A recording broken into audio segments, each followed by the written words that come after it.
اس کتاب کے علاوہ کوئی ایسی کتاب ہے ہی نہیں جس میں تمام صحیح حدیث جمع ہوں۔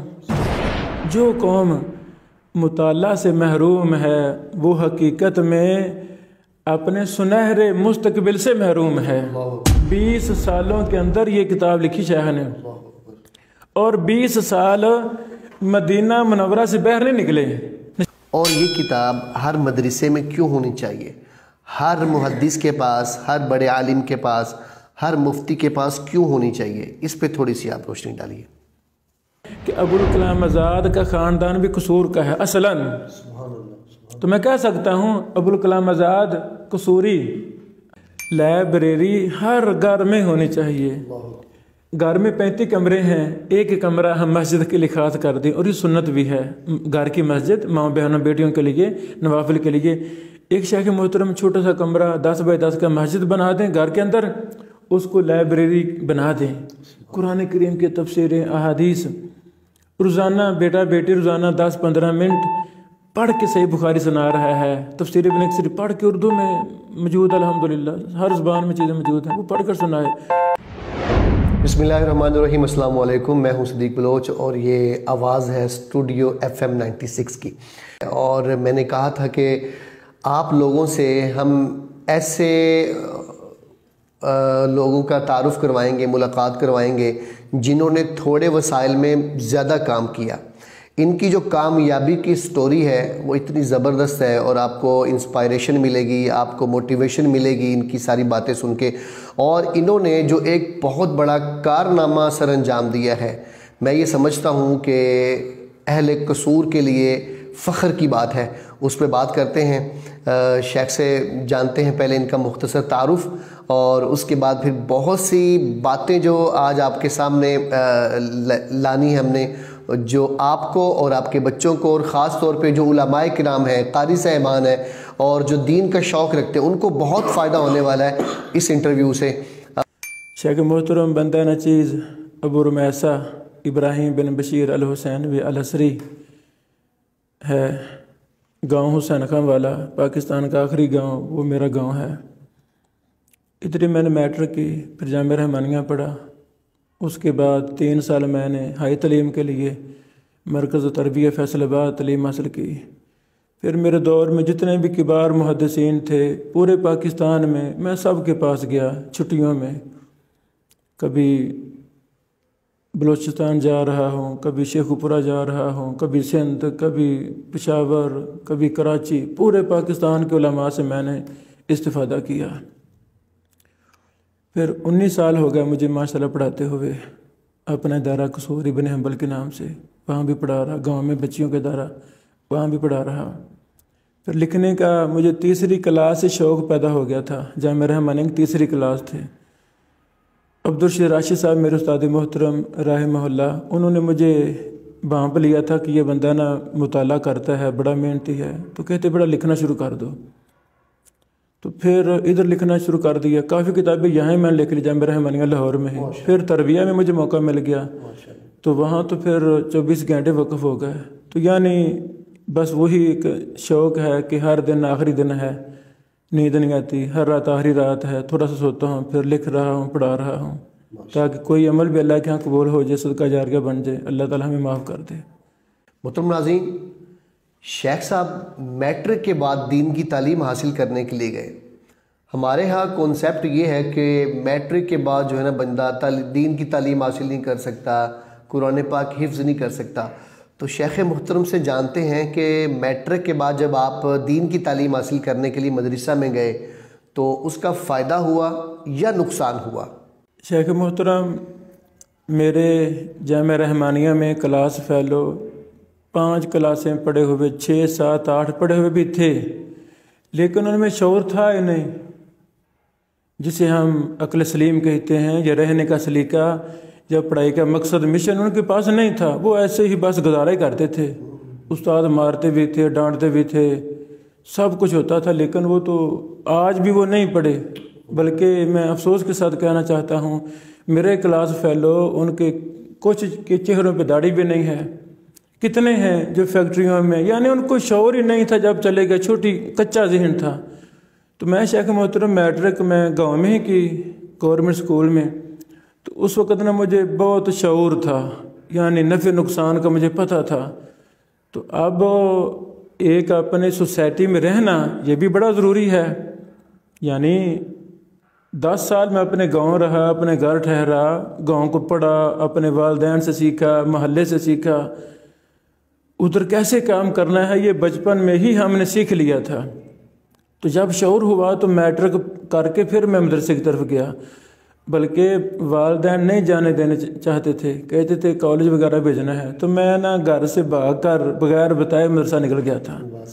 پھر ایسا تھا خاموش ہو کہ چلو اس کو پڑھنے دو. تو یعنی میٹرک کر کے ہی بچہ مدرسہ میں جائے تو یہ بہت اچھی عمر ہے. یعنی جو بات مڈل پاس کرنے والے نے 10 سال میں کور کرنی ہے نا، تو چونکہ وہ ان میچور ہے، تو میٹرک پاس بچہ ایک میچور ہوتا ہے، وہ جلدی باتیں پہ کر جاتا ہے. ایک سال میں 2 کلاسیں بھی میں نے کی ہیں. عربی فاضل بھی کر رہا، ایف اے بھی کر رہا، ساتھ عامہ خاصہ عالیہ بھی کر رہا. ایک سال میں سارے کچھ ہو رہے ہیں. یہ فائدہ ہے.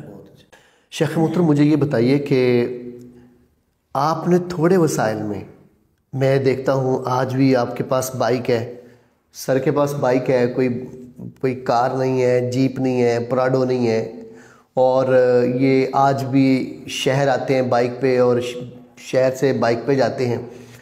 تو سر آپ کو یہ چیزیں آڑے نہیں آئیں؟ کبھی کہا نہیں حالات نے کہ آپ اتنے بڑے کاموں کو ہاتھ ڈال رہے ہیں، آپ نہ کریں؟ آپ پہلے مدرس تھے، پھر اپنا جامعہ بنایا، پھر ساتھ تصنیف کا کام کیا، ساتھ پبلشر بھی ہیں، دار ابن بشیر کا آپ کا ادارہ ہے. تو یہ سر کیسے ممکن ہوا؟ تھوڑے وسائل میں بڑے بڑے کام کیسے ممکن ہوئے؟ یہ ہمیں تھوڑا سا گائیڈ بھی کریں اور ہمارے ناظرین کو بتائیں، خاص طور پہ جو ہمیشہ یہ کہتے ہیں کہ تھوڑے وسائل ہیں کیا کریں، تھوڑے سے مطلب حالات ہی سازگار نہیں ہیں. کیا کبھی سازگار حالات آتے ہیں؟ کیا وسائل کبھی وہ بن پاتے ہیں جو ہم سوچتے ہیں؟ تھوڑے وسائل میں اتنا بڑا کیسے آپ نے یہ معاملات سر انجام دیے؟ شیخ محترم بہت اچھا سوال ہے. اس کا جواب اللہ تعالیٰ نے قرآن کریم میں بے شمار آیات میں دیا ہے. میں یتوکل علی اللہ فہو حسبہ. سبحان اللہ، سبحان اللہ. جو اللہ پر بھروسہ کر لیتا ہے وہ اسے کافی ہو جاتا ہے. یہ آیت کریمہ تو ہمیں ہر دیوار پر لکھوا دینی چاہیے. لوگوں اللہ پر توکل کرو. پھر میرے جیسے علماء اس آیت کو جانتے ہیں، معنی مفہوم بھی جانتے ہیں، لیکن وہ ایمان اور عقیدہ کی کمی ہے کہ ہم وسائل کا رونا روتے ہیں. کیا معنی اللہ تعالیٰ کے فرمان کا الیس اللہ بکاف عبدہ؟ کیا مطلب ہے؟ کیا اللہ اپنے بندے کو کافی نہیں ہے؟ اللہ کی قسم کافی ہے. شیخ محترم وسائل حقیقت میں اللہ رب العالمین کی ذات کا نام ہے. حقیقت میں بھئی ہمارے پاس تو کچھ بھی نہیں ہے. آج تک جس نے جو بھی اللہ کے بارے میں گمان کیا ہے، توکل کیا ہے، اللہ تعالیٰ نے وہ پورا کر دیا ہے.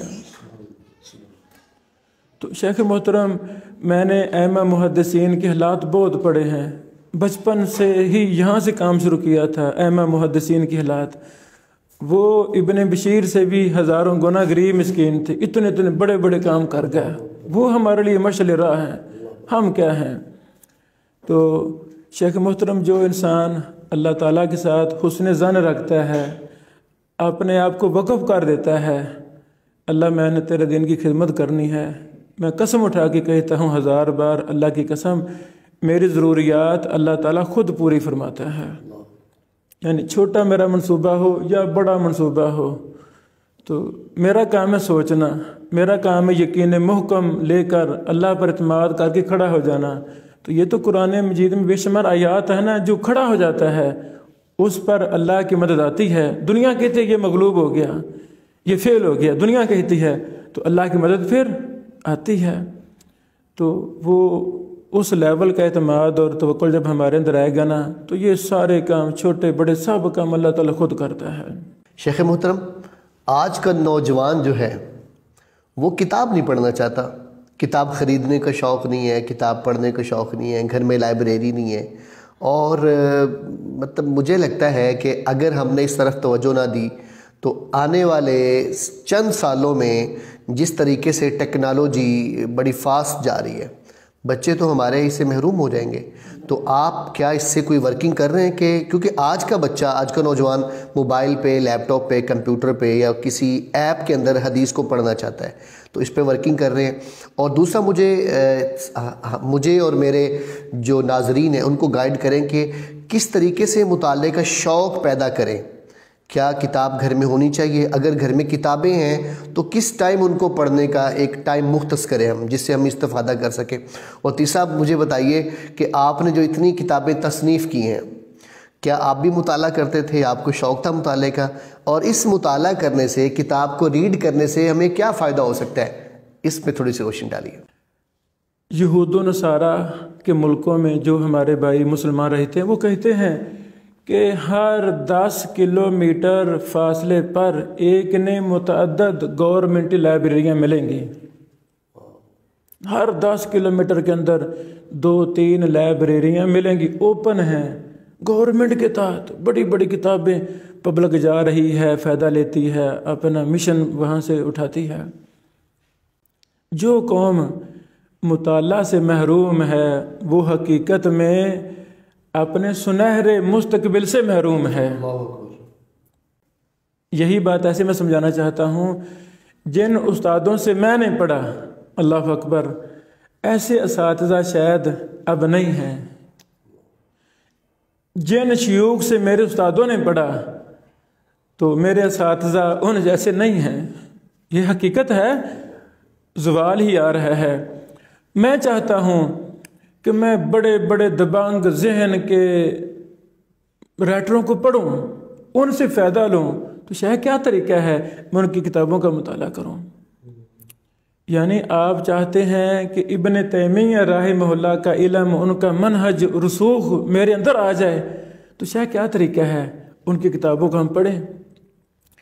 بلکہ جو بھی آگے نکلا ہے اللہ کی رحمت اور توفیق کے بعد اس کو مطالعہ کی عادت پڑی ہے بچپن کے اندر، وہ آگے نکل گیا ہے.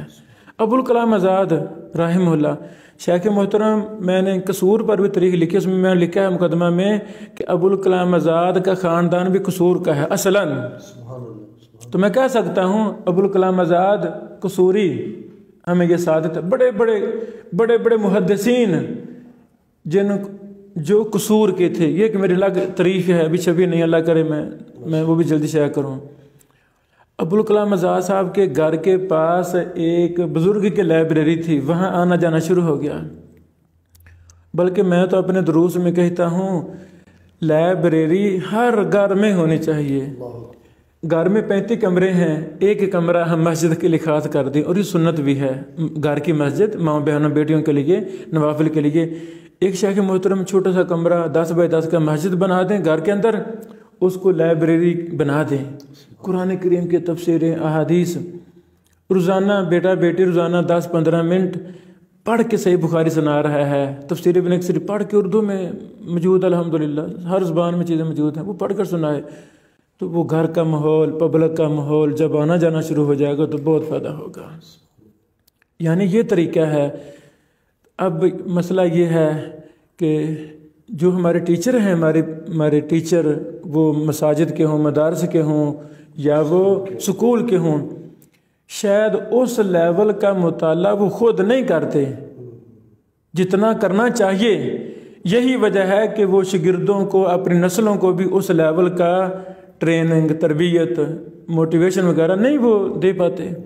اس لیے جب میں خود مطالعہ نہیں کروں گا، 5 گھنٹے فیس بک پہ استاد ضائع کرے گا تو اس کا شاگرد شاید صرف 10 گھنٹے ضائع کرے گا، کیونکہ شاگردوں نے مجھ سے لینا ہے. الحمدللہ جو بھی طلبہ میرے ساتھ اٹیچ ہوتے ہیں، علماء طلبہ، تو وہ مجھے دیکھتے ہیں بھی یہ بندہ 24 گھنٹے تھکتا نہیں ہے، پڑھ رہا ہے، تو اس چیز وہ سیکھتے ہیں اور وہ بھی مطالعے کی طرف آتے ہیں. یعنی مطالعہ زندگی کا نام ہے، مطالعہ تاریخ کا نام ہے. مطالعہ کرنے سے بڑے بڑے لوگوں کا ذہن، ان کا منہج، ان کا علم، طریقہ کار، زندگی کیسے وہ گزارتے تھے، تو وہ شیخ صاحب کتابوں میں موجود ہے. جب ہم پڑھیں گے تو وہ صفات ہمارے اندر آئیں گی کہ نہیں آئیں گی؟ آئیں گی. جب ہم پڑھیں گے نہیں تو پھر ہمارے اندر خاک آئے گا، ہم پھر ضائع ہو جائیں گے. شیخ محترم، یہ کتاب جو ہے الجامع الکامل، یہ کتاب کیا ہے؟ اور جو ان کے مصنف ہیں ڈاکٹر محمد عبداللہ اعظمی صاحب، ان کی تھوڑی سی حالات زندگی بتائیے. اور یہ کتاب ہر مدرسے میں کیوں ہونی چاہیے؟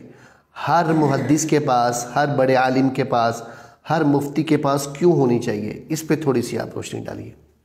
شیخ محترم، یہ بہت اچھا سوال ہے. الجامع الکامل فی الحدیث صحیح شامل، ہماری نہیں امت مسلمہ کی محبوب کتاب. اس کے اندر 16,546 احادیث صحیحہ جمع کر دی گئی ہیں. یعنی کوئی حدیث جو صحیح ہو اور الجامع الکامل میں نہ ہو، ایسا نہیں ہو سکتا. اس کی شیخ محترم ترتیب فقہی ہے. جیسے صحیح بخاری پہلے کتاب الوحی ہے، پھر کتاب الایمان ہے، پھر کتاب علم ہے، پھر طہارہ، پھر نماز، زکوٰۃ، حج وغیرہ، وہی ترتیب ہے.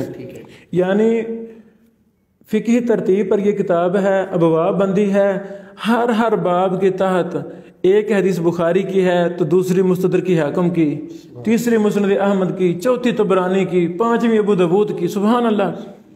یعنی اب ایک مسئلہ کی تمام صحیح حدیثوں کو اکٹھا کرنے کے لیے ایک عالم دین کو کتنی زیادہ کتابوں کو دیکھنا پڑتا تھا. پھر بھی وہ دعویٰ نہیں کر سکتا کہ میں نے سورا مطالعہ کر لیا ہے. یہ وہ عظیم انسان تھے، اللہ تعالیٰ نے ان کے ذہن میں یہ القاء کیا، الہام کیا کہ میرے بندے یہ کام کر. یعنی 20 سالوں میں شیخ یہ کتاب لکھی گئی ہے. 20 سالوں کے اندر یہ کتاب لکھی شیخ نے، اور 20 سال مدینہ منورہ سے باہر نہیں نکلے. نیشنلٹی ہولڈر تھے، مدینہ میں رہے. 2011 میں میری پہلی ملاقاتیں ہوئیں الحمدللہ. شیخ پھر محبت ہوگی، پھر کتاب شیخ نے مجھے دے دی. ابھی چھپی نہیں تھی، اس پر بھی مجھے اللہ تعالیٰ نے کام کا موقع دیا. اسی پر یعنی شروع 2009-10 میں اس پر کام کر رہا تھا. اچھا، یہ ہندو سے مسلمان ہوئے تھے. 15-16 سال عمر تھی، ہندو سے مسلمان ہوئے تھے. اللہ اکبر. باپ قتل کروانا چاہتا تھا. شیخ عبداللہ شیخ اصل نام یعنی بانکی رام ان کا نام تھا. جب ہندو تھے بانکی رام. مسلمان ہوئے تھے امام الدین نام رکھ دیا گیا، علماء نے رکھ دیا. پھر ادھر پڑھے، پھر مدینہ یونیورسٹی میں پڑھے، ام القریٰ میں پڑھے، ازہر یونیورسٹی سے PhD کی. مدینہ میں ہی اللہ تعالیٰ نے پڑھانے کا موقع دے دیا. شیخ محترم کلیہ حدیث کے ڈین رہے. یعنی میں تو چاہتا ہوں یہ داستانیں ہم بچوں کو سنائیں. بڑے بڑے اس پر سیمینار ہونا، مسلمانوں کو فخر کرنا چاہیے کہ ہمارے اجمی عربوں کو پڑھاتے رہے، اجموں کو میں مطلب بطور پرنسپل رہے. ہاں، یعنی یہ وہ کتاب ہے، دنیا اس کی محتاج ہے الحمدللہ. ابھی مجھے موقع اللہ تعالیٰ بلاتا رہتا اپنے گھر میں، حرمین شریفین میں، جہاں بھی میں گیا ہوں یہ کتاب میں نے وہاں دیکھی ہے. سعودی عرب کی ہر بڑی لائبریری میں جی یہ میں نے دیکھی ہے، کتاب موجود ہے. ہاں، آپ بھی جائیں گے بیت اللہ کی لائبریری جو مسجد حرم کے اندر ہے وہاں بھی ملے گی. مسجد نبوی کے مکتبہ میں بھی آپ کو کتاب بھی ملے گی. دنیا اس کی محتاج ہو گئی ہے. بلکہ ابھی سفر میں مدینہ یونیورسٹی کے لائبریری میں گیا، 2 لڑکے 17-18 سال کے، وہ یہ کتاب کھولے ہوئے ہیں. وہ مجھے نہیں جانتے، میں ان کو نہیں جانتا. یہ پھر میں نے ویڈیو بھی کلپ بنا لیا. بیٹا کیا کر رہے ہو؟ کہتے کہ استاد محترم نے ہمیں مدینہ یونیورسٹی میں ایک اسائنمنٹ دی ہے کہ الجامع الکامل کی فلاں کتاب کا دراسہ کر کے لکھ کر لائیں. کہتے ہیں وہ کام کر رہے ہیں. میری آنکھوں میں آنسو آ گئے. اللہ تعالیٰ شکر ہے تو اتنی سی کتاب کو قبولیت دی ہے. اچھا، یہ شیخانہ ہندو تھے، ہندو سے مسلمان ہوئے. تو جب فوت ہوئے ہیں کرونا میں، تو یوم عرفہ کے دن فوت ہوئے رحمہ اللہ شیخ صاحب، جنت البقیع میں دفن ہوئے. اس وقت شیخ صاحب مسجد نبی کے استاد تھے. مسجد نبی کے استاد تھے. یعنی جو اللہ تعالیٰ کے لیے مخلص ہو جاتا ہے، اللہ تعالیٰ کیسے اس کو عزتوں سے سرفراز کرتا ہے. یہ شہادت ہے. ویسے نا ضیاء الرحمن اعظمی صاحب، اصل ان کا نام پھر تھا ضیاء الرحمن اعظمی. تو آخری سالوں میں شیخ نے نا کچھ قانونی تحفظات کی وجہ سے سعودیہ میں نیشنلٹی مل گئی، ان نے نام رکھ لیا محمد عبداللہ الاعظمی، محمد عبداللہ، اس لیے ہم لکھتے ہیں، شیخ خود لکھا بلکہ المعروف بالضیاء۔ اچھا، اس کے شروع میں نا ایک المدخل ہے تقریباً 350 صفحے کے، اس میں اس کتاب کا سارا منہج ہی بیان ہوا ہے کہ منہج کیا ہے۔ پھر میں نے خود بھی الحمدللہ شیخ صاحب کے حالات پر محدث مدینہ کے نام سے ایک کتاب بھی لکھ کر شائع کی ہے، ہم دستیاب اردو بازار میں، تاکہ نہ ہماری نسلیں پڑھیں۔ تو یہ شیخ خلاصہ ہے سارے تعارف کا، یعنی ابھی اس کا یہ دور الجامع الکامل کا دور ہے، جتنا بھی فخر ہم کریں یہ صرف اللہ کی توفیق ہے، ورنہ کچھ بھی نہیں، یہ کم ہے۔ یہ کتاب اس لائق ہے کہ کوئی بڑی حکومت اس کو نشر کر کے گھر گھر پہنچائے، پوری دنیا میں عام کرے۔ دنیا میں جتنے بھی دینی ادارے اور جس یونیورسٹی میں ایک اسلامیات کا ڈپارٹمنٹ ہے، وہاں پہ یہ کتاب کیوں ہونی چاہیے؟ اللہ اکبر، شیخ محترم، اس کتاب کے علاوہ کوئی ایسی کتاب ہے ہی نہیں جس میں تمام صحیح حدیث جمع ہوں۔ میں وہی اشارہ کیا کہ آپ مثلا کوئی بھی وضو سے پہلے بسم اللہ پڑھنی چاہیے، آپ اس کی تحقیق دراسہ کرنا چاہتے ہیں تو شاید صاحب آپ 2 کتابیں دیکھیں گے، 10 دیکھ لیں گے، کس کے پاس وقت ہے کہ وہ سب کتابیں دیکھے؟ مشکل ہے۔ یہ وہ کتاب ہے الجامع الکامل کہ اس کے مؤلف نے ہر کتاب دیکھی، پھر تحقیق سال ہر سال کرتے رہے، کون سی حدیث صحیح ہے، کون سی ضعیف ہے، ہر حدیث پر دراسہ کیا ہے، سندیں جمع کی ہیں، طرق جمع کیے ہیں، ہر راوی پر بحث کی ہے، متن پر بحث کی ہے، فقہ پر بحث کی ہے، غریب الحدیث مشکل الفاظ پر بحث کی ہے۔ تو یعنی جس کے پاس یہ کتاب ہے نا، میں تو کہنا چاہوں گا فَكَأَنَّ النَّبِيَّ صلی اللہ علیہ وسلم يَتَكَلَّمُ فِي بَيْتِهِ، جس گھر میں، جس لائبریری میں یہ کتاب ہے، گویا کہ اس گھر میں رسول اللہ صلی اللہ علیہ وسلم باتیں کر رہے ہیں، صحیح حدیث۔ میرے استاد محترم مصری صاحب، اس دور کے امام اور محدث ارشاد اللہ قصری فیصل آباد والے حافظہ اللہ، ان سے میں نے خود پوچھا استاد جی کیسی کتاب الجامع الکامل؟ مجھے کہتے بیٹا بہت اچھا کام ہے، بہت اچھا کام ہے، بہت اچھا کام ہے۔ مجھے فرماتے یہ ساری لائبریری ہے، اس سے پہلے ایک حدیث کو تلاش کرنے کے لیے ہم وہ دیکھو جی فلاں دیکھو، فلاں سند دیکھو، فلاں دیکھو، جب سے یہ آئی ہے نا ہم کہتے ہیں الجامع الکامل لاؤ جی، کیونکہ جو بھی ہمیں چاہیے اس میں موجود ہے، تخریج بھی موجود ہے، تحقیق بھی، معنی بھی، لفظ سب کچھ موجود ہے۔ تو اس کتاب نے مستغنی کر دیا ہے۔ یعنی یہی تاثرات مجھے عرب و عجم کے بے شمار محدثین نے دیے ہیں کہ یہ بڑی کمال کتاب ہے۔ شیخ محترم، آخر میں ہمیں نصیحت کریں طالب علموں کو اور جو محدث علماء کرام مدارس میں پڑھا رہے ہیں ان کے لیے کوئی ایک پیغام، اور اس کے بعد جو والدین ہیں، خاص طور پہ تاجر کمیونٹی ہے ہماری، جن کو اللہ نے وسائل دیے ہیں اور وہ اپنے بچوں کو دین کے لیے وقف کرتے ہیں، ان کے لیے ایک پیغام جو آپ ہمیں نصیحت کر دیں۔ شیخ محترم، ویسے تو میری ایک معروف کتاب ہے نصیحتیں میرے سلاف کی، پہلے 2 حصوں میں چھپی اور اضافے کر کے اب زخیم جلد میں پریس بھیجی ہے۔ یعنی اس کتاب میں ہر طبقہ زندگی کے لوگوں کے لیے الگ الگ باب بنا کے میں نے صحابہ کرام سے لے کر اب تک کے بڑے لوگوں کی نصیحتیں جمع کر دی ہیں، نیٹ پر بھی ہے، گوگل پہ سرچ کریں گے نا نصیحت میرے سلاف کی، وہ PDF وغیرہ آ جائے گی۔ اچھا، نصیحت، ہم خود نصیحت کے محتاج ہیں، اللہ تعالی ہمیں طالب علم ہی رکھے، ہم شروع سے طالب علم ہیں۔ طلباء سے میری گزارش ہے اپنے آپ کو وقف کر دیں۔ جو شیخ محترم طالب علم یا عالم دین شکوے کرتا ہے، شکوے اپنی رعایا پہ شکوے، پبلک پہ شکوے، انتظامیہ پہ شکوے، یعنی اکثر حقیقت میں ان کو شکوے کا حق نہیں ہے۔ خود اہلیت اپنے اندر پیدا نہیں ہوتی، اپنے اندر اعمال کی، علم کی بڑی کمزوریاں ہوتی ہیں، ان کے اندر وہ جستجو کی لگن وہ ہوتی ہی نہیں ہے، بس وہ شکوے ہی کرتے رہتے ہیں۔ جو 20 سال پہلے باتیں تھیں آج بھی وہی ہیں۔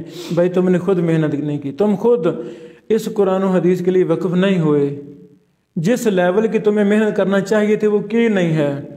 جب تم بھی آدھی تتر آدھے بٹیرو ہوگے تو اللہ تعالیٰ بھی تمہیں ایسے ہی رکھے گا۔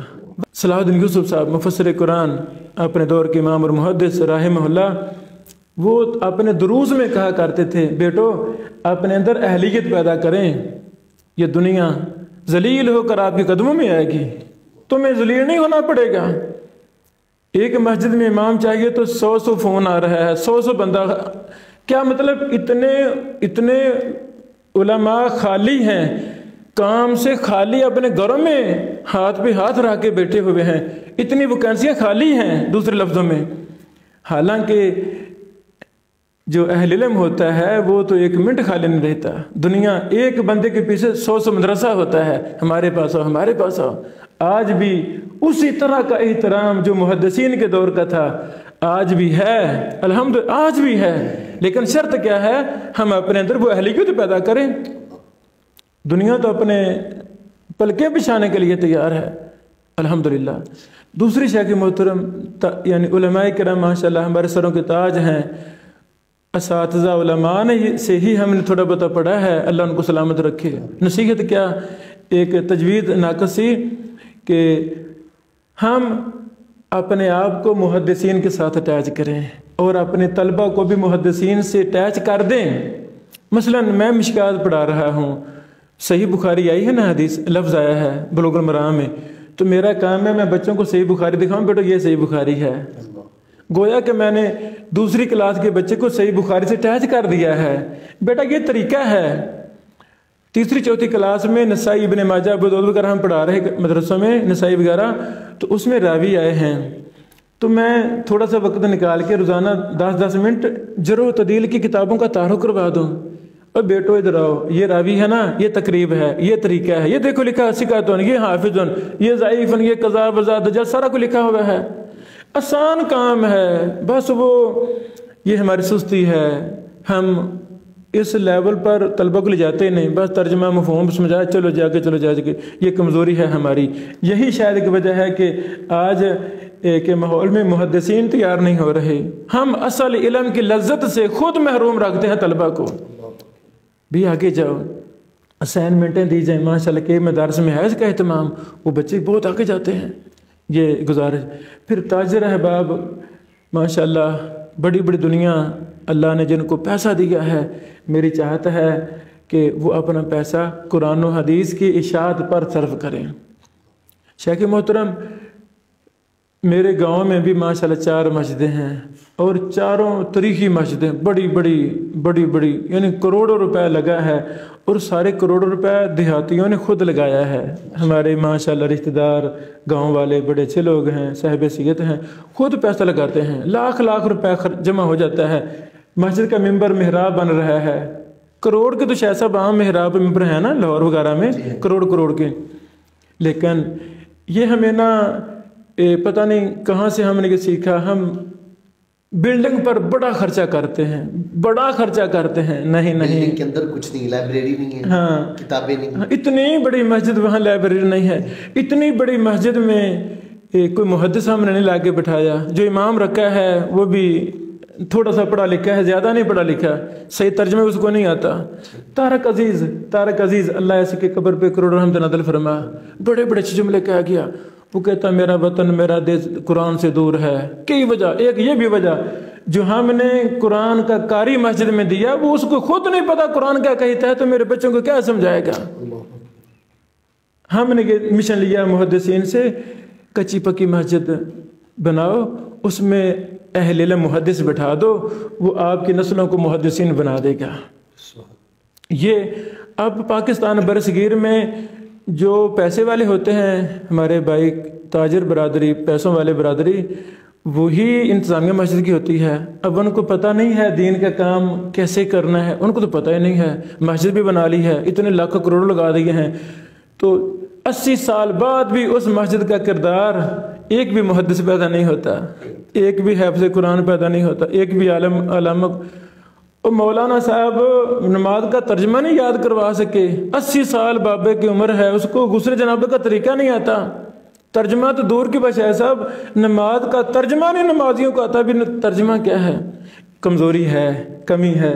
یہ ہماری تاجر کمیونٹی اس کو دور کرے, بلکہ اپنے مساجد کو بڑے شیوخ کے انڈر کر دے, شیوخ الحدیث کے انڈر کر دے, محدثین کے انڈر, کہ یہاں کا امام آپ نے رکھنا ہے, یہاں کا خطیب آپ نے رکھنا ہے. وہ کو سالانہ ششمائی امتحان لیں بچوں کا بھی, کیا کر رہے, کیا پتہ ہی کون نہیں ہے. مولوی کہنا مجھے کیا لگے, مجھے کون سا یہ لاکھوں روپے دیتے ہیں. تو یہ تاجر برادری یعنی اپنا ذہن کو درست کر کے مساجد یہی ہماری درس گاہیں ہیں، یہی صحیح معنی درس گاہیں ہیں. پھر دینی کتابوں کو عام کرے، پیسہ صرف کرے، ہماری کتابوں پہ پیسہ صرف کرے. زکوٰۃ کے فنڈ ہیں، صدقے کے فنڈ ہیں، ہم مستحقین تک یہ کتابیں پہنچائیں گے انشاءاللہ العزیز. اور علماء معاشر کام کر رہے، دیکھیں کہ جو بیچارے مخلص ہیں، للہ فی اللہ کام کر رہے ہیں، وسائل بھی نہیں ہیں، ان کا ساتھ دیں. جو وسائل کے بغیر اتنے کام کر سکتے ہیں تو اگر کوئی ساتھی ساتھ مل جائیں گے، آسانی ہو جائے گی، تو پھر اس سے ڈبل ٹرپل کام ہو جائیں گے. جب کوئی انسان مرتا ہے کام کریں پھر افسوس کرتے ہیں یار ہمیں پتہ نہیں چلا، حسد بغض کی نہ رہ گیا، اب اور کیا ہے کیا. آپ کام کر رہے ہیں تو میری زبان گنگ ہے، شیطان کہتا نہ تعارف نہیں کروانا. آج ہی میں نے پوسٹ شیئر کی سوشل میڈیا پر کہ یہ دور الجامع الکامل کا دور ہے، اس کے سیمینار منعقد ہوں، ٹی وی پر اس کو تشہیر کی جائے. اگر آپ کے پاس چینل ہے جیسے آپ نے ہمیں دعوت دی تو اس پر اگر الجامع الکامل جیسی کتاب کا انٹرویو یا اس کا تعارف نشر نہیں کرنا تو بھائی آپ کے چینل کو کیا فائدہ، پھر دین کا فائدہ کیا فائدہ. اس کا تعارف اپنے طلبہ میں کرائیں. یہ داستان ہے، علم و عمل کی داستان. یعنی میری آنکھوں نے دوسرا بڑا عجوبہ الجامع الکامل کی اشاعت ہے، اور اس کے مصنف سے میرے دوستانہ برادرانہ تعلقات ہیں. ایسے ہی مجھے لگتا تھا جیسے میں پرانے دور کے کوئی امام احمد بن حنبل کو دیکھ رہا ہوں، امام بخاری کو میں نے دیکھ رہا ہوں. ایسے مجھے وہی صفات میں نے اس بندے کے اندر دیکھی ہیں. تو ہم تاجر برادری ہم قرآن و حدیث کے لیے مخلص ہو جائیں. اپنا پیسہ جیسے مساجد پر مدارس پر لگا رہے ہیں، کچھ اپنا بجٹ دینی کتب کی اشاعت میں، دینی کتب کو تقسیم کرنے میں بھی لگائیں. محترم ناظرین، مجھے امید ہے کہ آج کی گفتگو بہت اچھی رہی ہوگی. جو اس میں اچھی باتیں ہیں آپ ان کو دل میں جگہ دیں اور ان کو اپنے زندگی میں جگہ دیں. جو آپ کو لگے کہ وہ آپ کے لیے اچھی بات نہیں تھی آپ اس کو اگنور کریں. انشاءاللہ آپ سے ملاقات ہوگی ایک اگلے انٹرویو کے ساتھ، کسی ایسی شخصیت کے ساتھ جس سے مجھے اور آپ کو سیکھنے کا موقع ملے. السلام علیکم ورحمۃ اللہ وبرکاتہ.